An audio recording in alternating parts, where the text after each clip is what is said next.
Assalamualaikum warahmatullahi wabarakatuh. Hello guys, we are here to create a lot of gum risol. First, soak the vermicelli in hot water.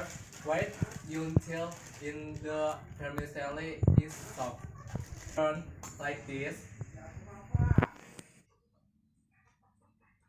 Then prepare the spring roll skin and fill in vermicelli.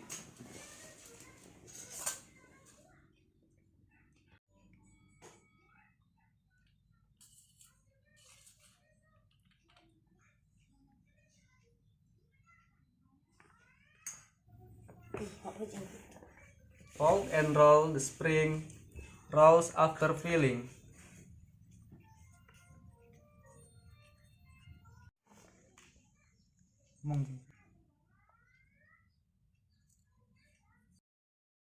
Pour the oil into the pan and heat it up. Fry the risol until brownish yellow.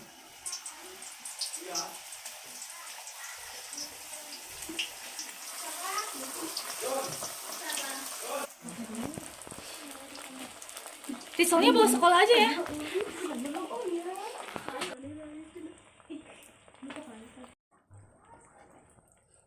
After that, leave the risol and drain.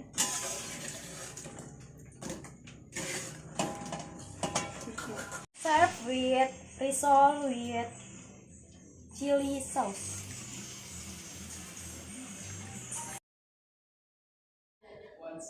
That's how you make to the food. Thank you for watching. Bye.